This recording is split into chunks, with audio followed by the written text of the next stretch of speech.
Hari ini saya akan menjelaskan tentang bab 8, yaitu sequential component. Nah, sequential component itu adalah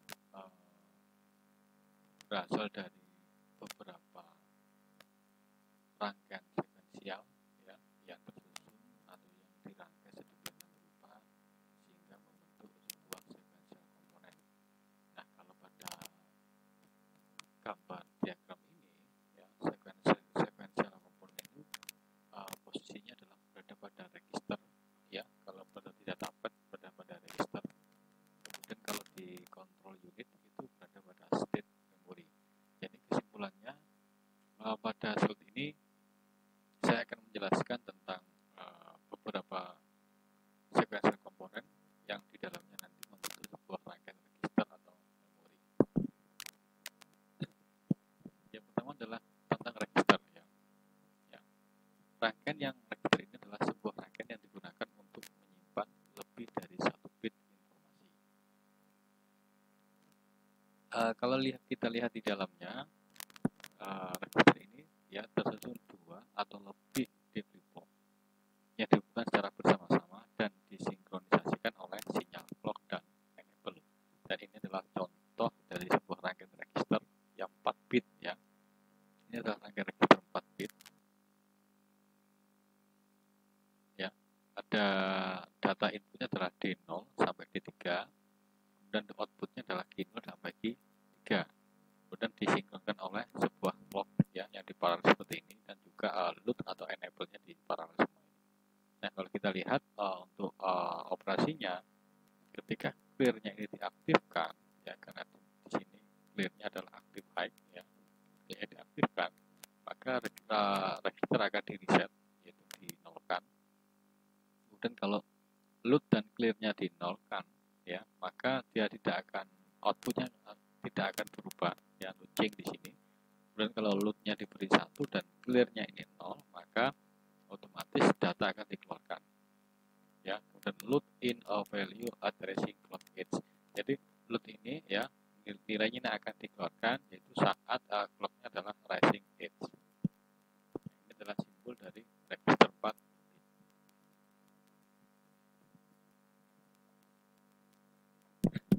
Ini adalah kode bahasa VHDL-nya dari register 4 bit. Nah, kemudian berikutnya adalah shift register. Ya, shift register di sini adalah di mana dia menggeser ya, namanya shift register. Nah, ini inputnya adalah serial in ini. Nah, serial in ya, dia bergeser di sini ya. Menggeser di sini, ini 0, G1, G2, G3. Jadi ini adalah shift register 4 bit. Kalau shiftnya 0 ya, kalau shiftnya ini ya, shiftnya ini enable. Kalau dikasih sinyal 0, maka dia tidak akan berubah atau change ya. Tapi ketika shiftnya dikasih 1, maka 1 bit from serial in shift, jadi 1 bit ini akan digeser jadi serial in ini ya. Ketika ada 1 bit maka dia akan digeser. Nah, contohnya seperti ini, tabel timingnya ya. Jadi ini clocknya, otomatis kalau clocknya ini adalah dia aktif transisi naik ya. Jadi ketika transisi naik ini, maka dia akan dieksekusi ya. Kemudian shiftnya ya, shiftnya adalah active high. Jadi ketika shiftnya ini 1, maka dia akan bekerja. Dan ketika dia 0, maka dia tidak akan bekerja atau launching di sini. Ya, ini adalah serial in. Serial in ini acak ya, posisinya seperti ini. Jadi ketika shiftnya 1, ketika serial in-nya 0, maka dia outputnya 0. Ini key-nya adalah berarti 4 bit, berarti G0 sampai G3 di sini 4 bit. Ya. Ketika saat transisi naik, ya di sini serial in-nya kan 1. Nah, sehingga outputnya adalah 100 di sini. Ya. Kemudian saat transisi naik lagi, serial in-nya masih 1, maka dia menggeser 1 lagi di sini. Ya. Kemudian saat shift-nya masih 1, kemudian serial in-nya 0, maka dia menggeser 0 di sini. Ya. Tapi ketika shift-nya ini 0, ya, maka ini keterangan null change, tidak ada perubahan, maka dia tetap nilainya ya, dan seterusnya seperti itu. Dan ini adalah modifikasi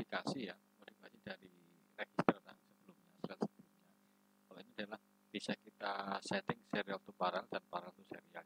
Jadi bisa bolak-balik ya dengan cara menambahkan sebuah multiplexer di sini. Ya. Nah, ini multiplexer, ini modifikasi. Ya, ini serial in, ini serial out ya di sini.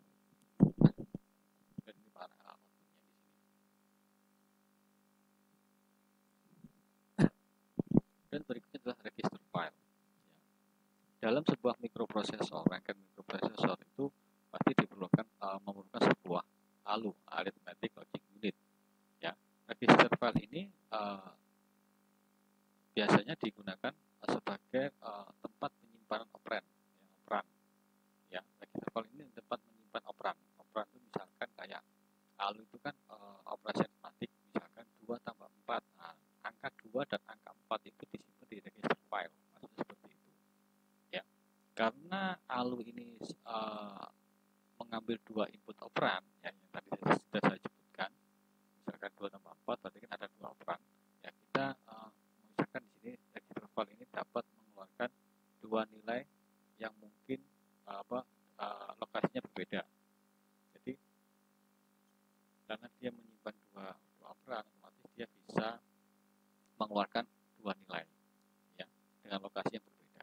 Nah, di sini adalah contoh register file seperti ini. Ya, seperti ini. Nah, kemudian kita lihat di sini ada simbol. Ini dia, ini input 8 bit, ini maksudnya 8 bit. Ya, input data 8 bit, ini outputnya dibagi menjadi 2, yaitu port A dan port B. Karena tadi register file itu kan dapat menyimpan dua operan, ya. Jadi ini operan pertama, ini operan yang kedua. Ya, bisa diasumsikan seperti itu. Dan untuk yang W ini adalah activate read enable line. Ini ya. Ini untuk mengaktifkan untuk kita menulis, ya.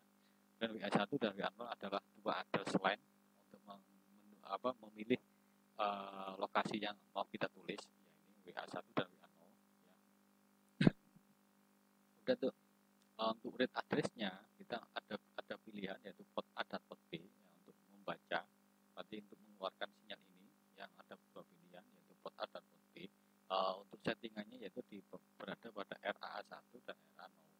Untuk yang port B kita memiliki ini RBE, ya, untuk enable untuk aktif mengeluarkan ke port B. Ini juga sama, yang A juga RAE, ya. Dan untuk address-nya adalah berada pada RBA1 dan RBA0. Nah, jadi ini adalah gambaran simbol dari register file yang dipakai untuk menyimpan 2 operan pada arithmetic logic unit. Nah, dari simbol operan ini, dari simbol register file ini, kalau kita pecah di dalamnya, nah itu ada semacam seperti ini, ya. Jadi kalau kita lihat ini data input, ya, nah ini 8 bit maksudnya masuk ke register 8 bit. Nah, ini jadi register 8 bit itu seperti ini. Nah, ini ya registernya, cuma ini kan 4 bit. Kalau 8 berarti kita nambahkan di paralel sebanyak 8. Nah, ini ada 8 register 8 bit. Ini juga 8 bit register, 8 bit register, 8 bit register. Ada sebanyak 4. Ya, ini datanya masuk semua di sini, data input di sini. Nah, kemudian ini ada jalur clock untuk sinkronisasi, ya, untuk masing-masing register. Nah, kemudian untuk pengalamatan setiap register ini, maka kita memerlukan sebuah decoder di sini. Ya, decodernya 2 tumpang, yaitu WA0 dan WA1. Ini read enable. Jadi di sini posisinya adalah decoder ini untuk di mana kita menyimpan sebuah data atau read, ya. Kita ingin menyimpan di mana, di sini atau di sini atau di sini atau di sini, ya, tinggal memilih ini. Ya, ketika misalkan WA0 dan WA1 kita kasih logik 00, berarti yang aktif di 0, ya. Kalau yang aktif di 0, maka data masuk nanti akan disimpan di sini, ya. Kalau misalkan kalau kita setting 10, maka yang aktif di 1, ya, 1 berarti nanti ini akan aktif, berarti data masuk di sini, tersimpan di sini. Jadi konsepnya seperti itu. Dan ini adalah output 8 bit, ya. Outputnya 8 bit, 8 bit, 8 bit, 8 bit. Kemudian nanti output 8 bit ini masuk ke N. Ya, N ini jumlahnya ada 8. Ya, nanti A dan ke port B. Ya, masing-masing port N dari port A dan port B ini ada 8 ya. Ada 8. Kemudian untuk mengaktifkan kapan kita keluarkan ke port A atau kita keluarkan melalui port B di sini ya. Mengaktifkannya di sini di fungsi decoder ini ya. Nah, ketika ini kita aktifkan, ya ini kita aktifkan, kemudian ini addressnya kita pilih, maka yang kita aktifkan adalah port A yang kita keluarkan di sini. Dan kalau ini untuk mengaktifkan menggunakan ke port B. Jadi sistemnya seperti itu. Kemudian static random access memory ya. Komponen utama yang lain dalam sebuah komputer adalah memori ya. Memori sendiri ya, ada RAM dan ada ROM ya. Nah, kita memori ini sistemnya sama seperti register file, tetapi di sini posisinya kalau memori itu kapasitasnya lebih besar ya. Storage location, more storage location, jadi dia sistemnya penyimpanannya lebih besar. Nah, ini saya contohkan 2N kali M RAM chip ya. Ini adalah simbolnya seperti ini. Ini adalah addressnya ya, 0 sampai AN ini satu addressnya. Jadi address ini untuk memilah kita mau simpan di mana atau mau kita baca yang posisinya di mana. Dan ini CE adalah chip enable. Dan kalau kita 0 berarti operasinya tidak ada ya. Jadi dia tidak menerima operasi, dia tidak bisa menulis dan membaca write atau read. Dan yang WR adalah write or read ya. Kalau write berarti posisinya kita ingin menyimpan data, kalau read berarti posisinya kita ingin mengambil data ya. Nah, for example di sini contoh 512 byte memori chip. Nah, ini kapasitasnya 512 byte chip, memiliki 8 data line, 8 bit, di mana 8 bit adalah 1 byte dan 9 address line ya. Jadi ini dicontohkan karena 2 adalah 512. Nah, ini.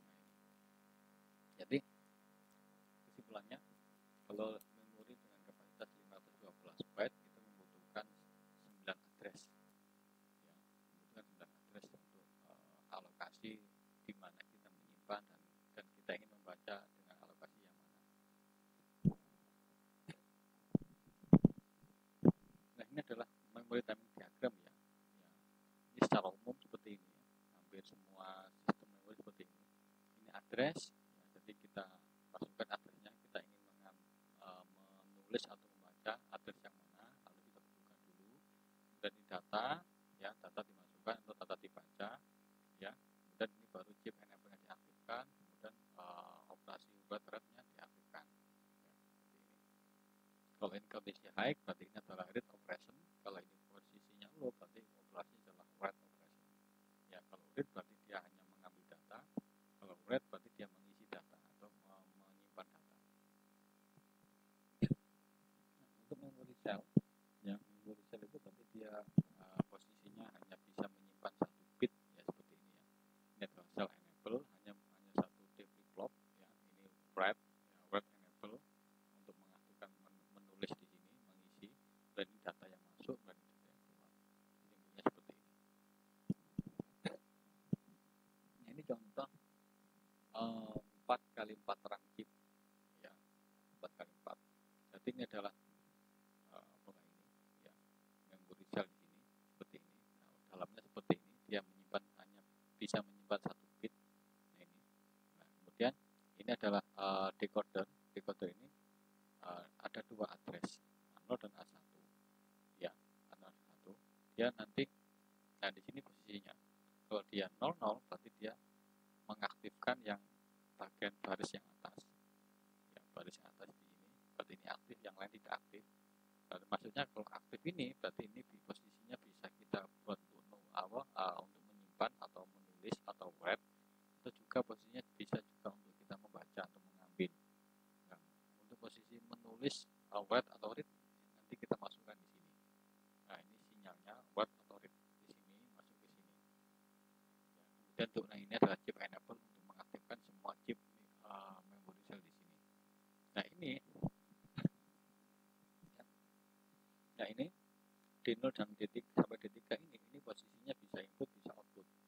Artinya dia ini adalah jalur untuk menulis atau menyimpan data, dan juga untuk bisa untuk mengambil atau membaca data yang tersimpan di dalam memori sel di sini. Ya, makanya di sini arahnya bolak-balik dua arah di sini.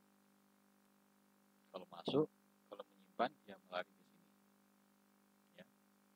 Nah, nanti masuk ke sini, misalkan yang ini addressnya kita aktifkan yang ini, berarti dia langsung menuju ke masuk ke sini. Ini karena ini nggak aktif, ini nggak aktif, ini nggak aktif, ini yang aktif, maka data yang dimasukkan akan tersimpan di memori sel pada posisi ini.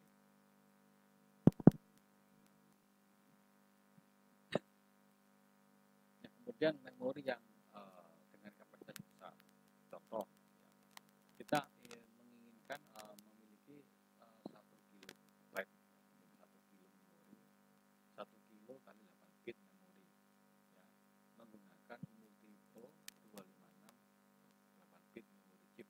Jadi maksudnya gini, kita ingin mendesain 1 kilo, 1 kilobyte, ya, tapi menggunakan chipnya itu, ya, satu chip itu kapasitasnya adalah 256, ya, seperti itu. Nah, dalam kasus ini kita memerlukan 4 chip, ya, karena bentuknya 256 kali 8 bit. Ya, karena di sini kenapa kita butuh 4? Karena 1 kilo itu sama dengan 4 kali 256. Ya, 1 kilobyte itu sama dengan 1024 bit. Ya, 1 kilobyte itu sama 1 kilobyte itu sama dengan 1024 byte. Ya. Ya. 256 kali 8 bit memori chip ini memiliki 8 address. Ya, karena kenapa 8 address? Karena 2 pangkat 8 dan 256. Ya. Nah, untuk mendekodekan 4 chip dari ini memori 256 ini, tadi kan sudah sebutkan memori 256 adalah jumlahnya ada 4. Jadi untuk mengkodekan masing-masing chip itu, berarti kita menambahkan 2 address line. Ya, kenapa hanya 2? Karena 2 pangkat 2 kan 4. Nah, untuk mengaktifkan 4 chip yang kita inginkan untuk alamatnya itu. Ya, jadi total ada 10 address line. Ya, dengan untuk yang 8 bit pertama yaitu alamatnya 7, itu bukan dengan ke common directnya, ke 8 addressnya lain. Kemudian untuk for chipnya itu kita menambahkan A8 dan A9, kita hubungkan ke address info. Nah, jadi gambarnya seperti ini. Ya. 1 kilo kali 8 bit memori ini, ya, kita membuat dari 4256 ini. Ya, dan nanti pertanyaannya, kita mendesain 1 kilo kali 8 bit, ya, mendesain memori ini tapi menggunakan 256 kali 8 bit. Berarti kita membutuhkan 4, 1, 2, 3, 4, ya, berarti kita sebutkan 4. Ada 4, dimana masing-masing ini adanya ada 8. Nah, ini ya, artinya memang ini ada 8. Kemudian untuk mengaktifkan setiap memori ini, kita butuh tambahan 2 decoder, 1 decoder yaitu 2 to 4, A8 dan A9. Karena ini A7 sampai A0, ini A8 dan A9. Tadi kalau di total kita addressnya ada 10. Nah, di sini tadi disebutkan totalnya itu ada 10. Nah, thus we need a total of 10 address line. Kan 10. Ini perlu buat untuk mengaktifkan decoder ini. Ya. Addressnya berarti di sini disebutkan 0 sampai 255, karena di sini 8 bit. Ya, jadi addressnya 0 sampai 255 di sini. Nah, ini adalah instruksi write atau read di sini masuk. Ya, jadi ini adalah data D7 sampai dengan adalah data 8 bit, dan nanti data bisa masuk ke sini atau data bisa kita kepotkan atau kita baca melalui di sini juga. Ya, nanti data mana yang dibaca, ya pertama tergantung ini A8 A9, ya, untuk menentukan memori 256 yang mana, yang ini atau yang ini. Misalkan yang ini ya kita kasih 00, berarti ini aktif. Kemudian kita nanti kasih alamat ini. Nah, di dalamnya ini kan juga ada ruang, ada alamat lagi. Kita tinggal mengaktifkan yang ini. Ya, jadi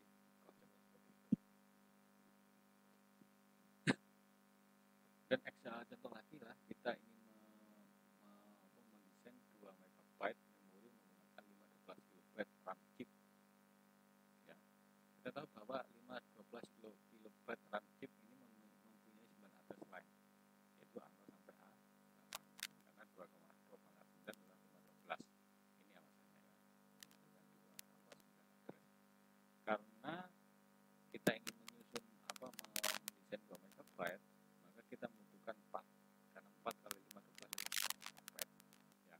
Sehingga oleh karena itu kita memerlukan ada 4 chip 512 RAM chip ya, karena kali 4. Nah, dalam hal ini kita memilih 4 RAM chip, berarti kita membutuhkan 2 address line, yaitu A9 dan A10. Seperti contoh yang tadi, karena ada 4 ini, berarti kita membutuhkan address tambahan, yaitu A9 dan A10 ya. Jadi konsepnya sama seperti pada contoh sebelumnya tadi. Jadi seperti ini. Jadi yang A9 A10 itu digunakan untuk memilih RAM ini ya. Kemudian yang A8 sampai A0 ini digunakan untuk pemetaan alamat di dalam masing-masing memori ini ya, karena ini kan 9 bit, berarti ini addressnya. Nah, ini addressnya 0 sampai 5 addressnya ini address di dalam ini adalah 0 sampai 511, ini addressnya 15 sampai 10, 23 dan seterusnya. Nah, untuk tugasnya masih ada problem. Nanti dikumpulkan hari